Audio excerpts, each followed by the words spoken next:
Hey everybody, it's Jason from the Texas Gun Vault 2, and I'm out here in the garage coming to you with another Garage Gun Talk.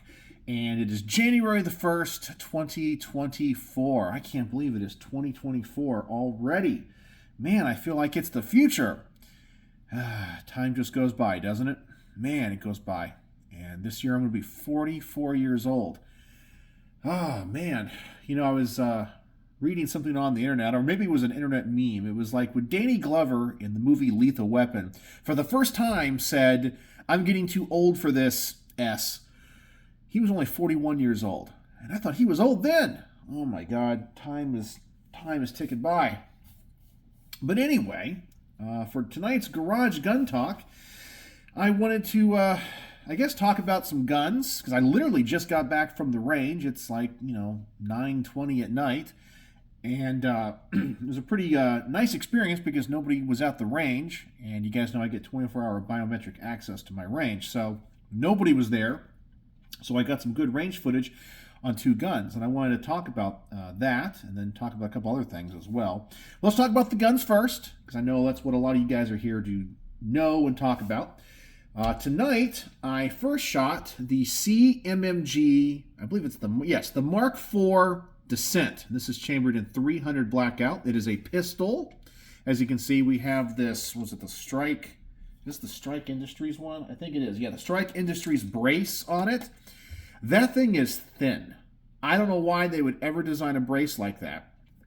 It works, but that is thin. I'm going to talk about that in the range report. This gun does have a little bit of kick to it, but it might have been because this is such a narrow brace. I don't know. The gun ran pretty well. I like 300 blackout. A couple things positive that surprised me about it is I thought for being such a short pistol, it was going to be pretty loud. And actually it wasn't. It wasn't loud at all. And we only have I guess it's a blast deflector or a flash hider on the front. I guess it's really more of a blast deflector, but it does a good job. It was not louder than any other real, AR-15 that I normally shoot. It ran good, extremely accurate. This thing is really, really accurate. Very impressed by that. An issue that I did discover, and the person that lent this to the channel, Colin, had told me about, is sometimes he has a hard time getting this thing in battery. And I did notice that when you charge the weapon, if you don't pull it all the way back and let it go forward with a lot of force, it doesn't always go in the battery. Especially if you're taking off the top round on a full magazine. And a couple times where I did that, I thought it was in battery. I tried pulling the trigger and nothing happened because the bolt wasn't in battery. And that happened a couple times. In the process of shooting, I didn't have that issue. But I really feel like, I know that a lot of people do not like forward assists on firearms. I get it. I understand why. I understand the reasoning. I understand Eugene Stoner's reasoning. However, on this gun, you definitely need it. I definitely feel like it needs a forward assist. But yeah, that was the only issue. And I did notice too that even with the gun in battery, like it is now, when I use the charging handle, which I do like this charging handle, very much like an MP5, sometimes it's a little bit sticky, like right there. It's a little bit sticky coming out of battery. So it doesn't want to unlock. That bolt doesn't, all right, see, there we go. Yeah. The bolt doesn't always want to rotate and unlock. And it gets stuck. So I don't know if that's a problem with the bolt or the, I don't know if it's with the barrel extension. I'm going to take a look at that bolt and see if there's like any burrs or anything on it. I really feel like it takes a lot for it to, come out of battery. Or maybe it's designed that way on purpose because the recoil mechanism in this does not use a buffer tube like an AR-15. Like it's an AR-15 down here, and it's an AR-15 out here because it has a gas system. But it's more like a SIG MCX in the back. And maybe because it has a shorter recoil spring assembly, it needs that locking mechanism to be more stout, where it doesn't want to unlock as quick, or kind of sticks a little bit to make sure that the gases escape and go to a safe level before unlocking.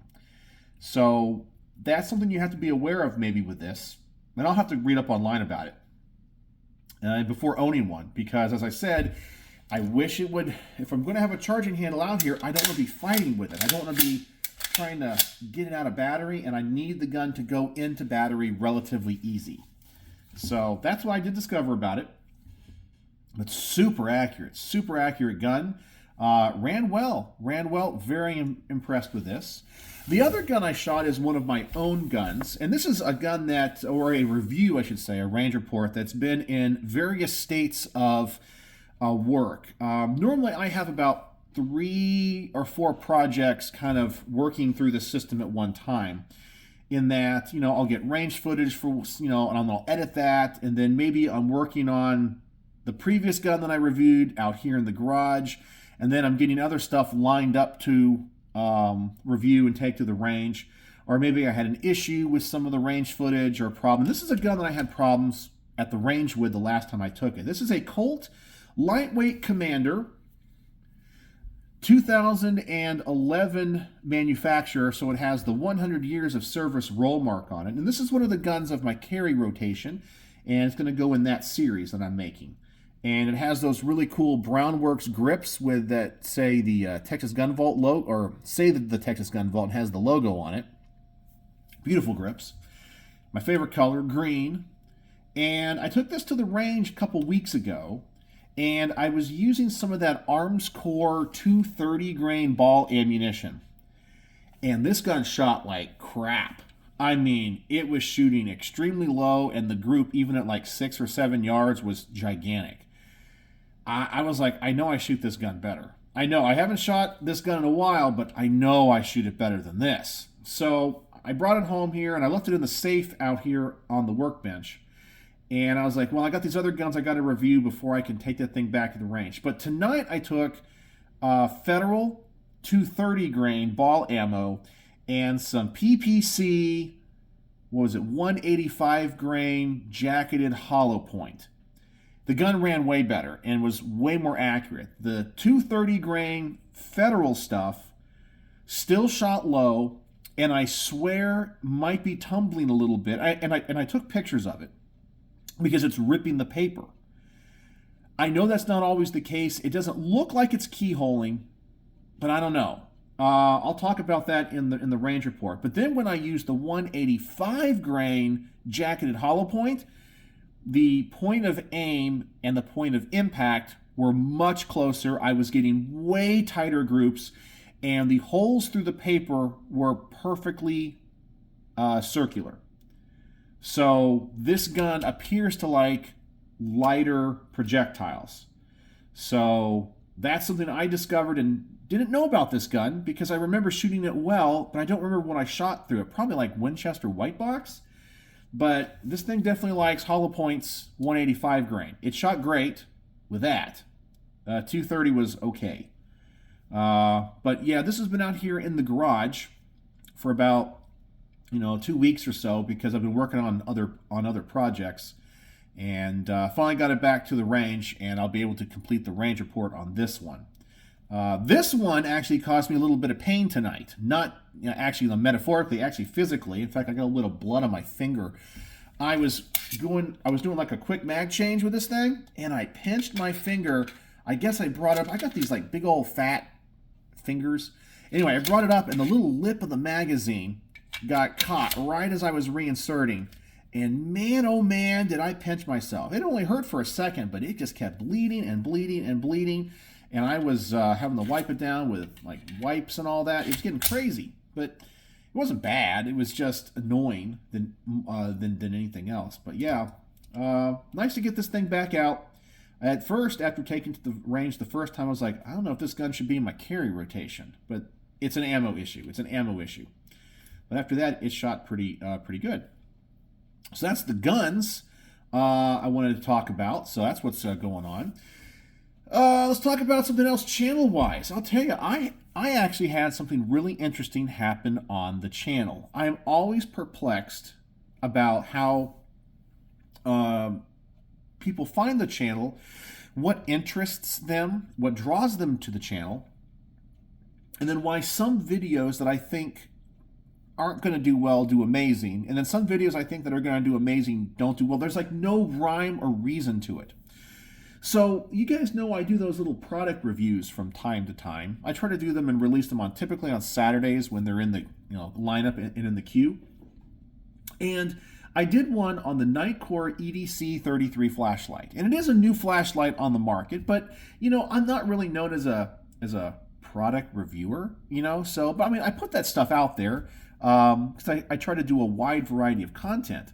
And normally my flashlight reviews and unboxings, they'll get, in the first week, I don't know, 400 views, 500 views. Not a lot. I still like making them. And then over time, they'll gradually get more and more, where maybe one that's 6 months old has, 2,000 views on it or whatever. But the one that I released yesterday, or a couple days ago, for the Nitecore EDC33, that 4,000 lumen flashlight, it's already at like 1,500 views in the first 2 days. And I've never had that with a flashlight review. Like, people are all interested in that flashlight. I really liked it. I gave it 5 out of 5 stars, but I didn't think it would draw that much attention. So I'm really perplexed by why that is getting so much traction. And a lot of people found my channel apparently because of it. So that was kind of weird. I don't know why. Sometimes I'll make a review on a gun that's like brand new that all the other channels are talking about, and it gets no traction. And then I'll make a video on something that I think is kind of boring and mundane, and it gets tons of views. It's the way the algorithm works, the way people work is I can't figure them out. I just can't figure them out. What else do I want to talk about? Oh yeah, somebody that is a subscriber here on the Texas Gun Vault 2, and I guess the main channel. His name is Brent, and he works for Colt. And I guess he used to be in the military, and he contacted me because I purchased that SIG military contract M17 decommissioned pistol. He is sending me, and I'm going to give him a huge shout out. He has one of the military operator manuals, the actual ones that they issue with the pistol that he's going to send me. And I thought that was really, really, really cool. So I wanted to give him a huge shout out. So thank you so much, Brent. That means a lot to me. And then what else did I want to talk about? One other thing. It wasn't gun related. Oh yeah, I know exactly what it is. I want to say there's a few of you guys that have emailed me, and I'm so sorry. I'm always behind on Texas Gun Vault emails. Always behind on Texas Gun Vault emails. I think it was Riley emailed me about some amateur radio antenna stuff. I'm going to get back to you. It's there, and I have to respond. Maybe I'll try to do it tonight. But I want to say, for all of you guys that are into amateur radio, I had a great day today. I had a little bit of time between filming stuff out here and working out here. I was like, you know what? I got that new wire dipole antenna in the attic, which I mentioned I'm not super happy with because I guess it's just the area that I live in. There's so many like electronics and LEDs and all this kind of stuff. I just get interference on a lot of bands. But I was able to, on the 10-meter band today, transmitting with 100 watts with a wire dipole antenna in my attic. I was able to make 2 contacts at the same time. One was from Santa Barbara, California, and the other one was in Schenectady, New York at the same time. So I was really impressed with that. 10-meter band and 100 watts. I was really impressed. So if you're an amateur radio, I don't know if that interests you or not. I was really impressed because I have not made an HF contact like that before. Signal wasn't super strong, but they could hear me and I could hear them. So and they were hearing me at the same time. So I was getting all over the country. So I was super happy with that. But anyway, that's all I want to talk about tonight. I think that's really all there really was. I hope you guys are having a good new year. And yeah. So shout out my Colt and the CMMG Dissent. So I'm gonna go edit the range footage, or at least transfer that tonight, and get those videos going. And I'll start putting together the bullet point scripts for these, and hopefully film the range reports on these tomorrow. And if you're a Patreon supporter, please know I got more videos that are already uploaded on the channel that I use for Patreon stuff, but I haven't released it for you guys. But you guys have a bunch of videos coming out because I've been making content like crazy. So anyway, that's it. I know, kind of a boring night, but we're here to talk guns, right? We're here to talk guns. All right, so what's the word of the day? What's the word of the day if you made it to the end of this boring 15-minute, 30-second video? Let's say, well, because, I don't know, because I was shooting this 45 tonight, and I thought some of it might be keyholing. Let's say keyhole. Keyhole is the word of the day. Keyhole is the word of the day. So if you made it to the end of this boring video, and you are a true vault dweller, use keyhole in the comment section, and I know you made it to the end. But that's all I got for you tonight. Just out here talking guns as always. So let me know what you guys are up to. Did you guys go to the range over the weekend? If so, what did you shoot? And was it successful? So let me know. And I definitely need to make the Texas Gun Vault poll question of the week. I know I was supposed to do it today, but then we did family stuff as well. So maybe I'll put that one on the priority list for tomorrow. So I try to get them out on Sundays, but it looks like this week we're going to Tuesday. Oops, my bad. I'm busy. But that's okay. That's okay. I don't know if you guys mind or not. All right, so there we go. Texas Gun Vault, Garage Gun Talk, January the 1st, 2024. I hope it's going well for you. So, as always, thanks for watching.